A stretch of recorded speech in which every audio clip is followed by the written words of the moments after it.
Good evening. Good evening. I see a lot of friends and people I've known for a long time in the audience, and people that have gotten us since I've been here. I begin with expressing my gratitude. Thank you to the student representatives. You don't have a vote, but you set an example for us as a board. I've seen you present, perform, protest, and represent your generation as emerging leaders. Mr. Mills, you have made your own meaningful contribution to the school district. There are thousands of students today, and there will be more in September, whose quality of education is improving because of accountability and initiatives you put in place. To Mrs. Blackshear, president of the board, some will judge you because of where you live or who you work for, but I will remember that you are always a great listener, politically savvy, respectful, forgiving, sweet, and most important, a good person. And thanks for not yet. And thanks for rarely asking me to stop talking. Mayor Ray, I'm grateful and honored that you're appointed. Keisha and Ethan Amani will be watching this on TV at some point. I appreciate your love, support, and the willingness to let me do something that's not been easy for our families, and I love you. Now, there's a Chinese proverb, talk does not cook rice. I'm aware that whatever my actions have been will speak louder than anything I say this evening. As we see tonight, the times we are in right now are filled with extensive uncertainty, but also bountiful possibilities. Camden has become the epicenter for a limited philosophy about education reform. There's now a regional achievement center. There are new turnaround schools, 2 state monitors. There will be a new superintendent here in the summer. And all these things have been presented with the promise that it will make our schools better. There will be skeptics.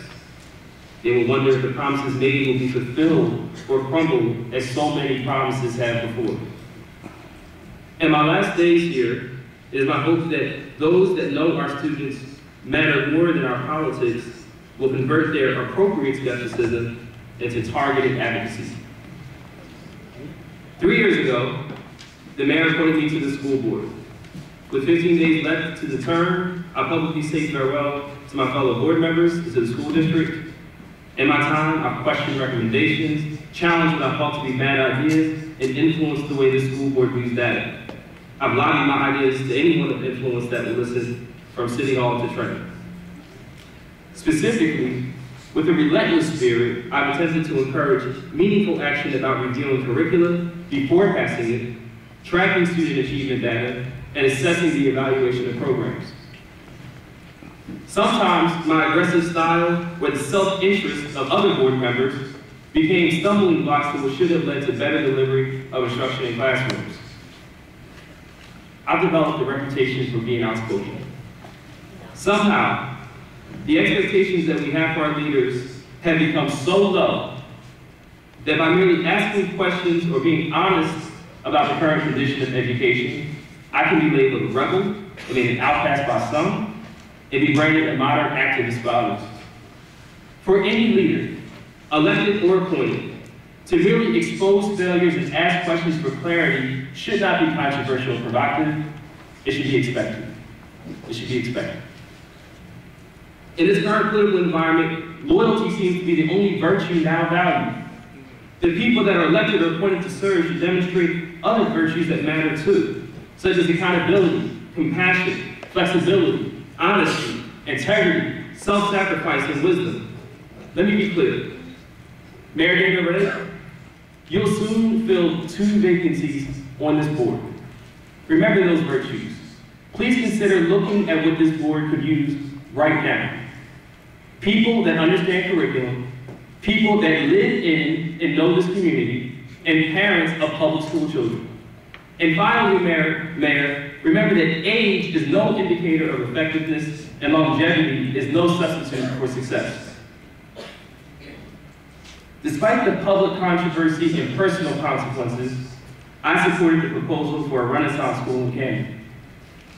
There were deals made, legislation passed, regulations written, and systems put in place to create this version of education. Now, imagine how our state would be if the governor put that same energy into expanding affordable housing or increasing the minimum wage. Imagine how Camden would be if our leaders encouraged our community to embrace the idea that learning matters and work with parents to decrease our dropout rate and increase funding for school facilities. If mayors and governors want to make decisions and judgments on what happens in schools, then they should at some point be in those schools. Not just for press conferences to announce a takeover or a partnership, but to take tours to see the inadequacy of our facilities, the excellence of our teachers, and the thirst for learning of our students. The conditions of our schools are interwoven with the condition of our leaders. If politics is inevitably infused with public education, then let it be a driving force for supporting students' needs. If officials want to participate, then raise money for scholarships for students going to college, so the valedictorians like Jakai Hill from Mendes don't have to say no to good schools because they can't afford to go. If leaders want to be involved in the business of this board, then please help make it better. Don't forsake people that don't agree with a theory of education reform that might not even work. So, with this impending advisory board status, let us all renew our passion for learning and supporting our students. We must all now be their advocates. And let us do this because we know that they are our children, our students, our neighbors, and our future. Let us remember that students deserve more than pleasant platitudes and meetings. They deserve our commitment to them above anything else, because in the end, we're all student representatives. Thank you. May God pour his blessings on this district and our world. Yes.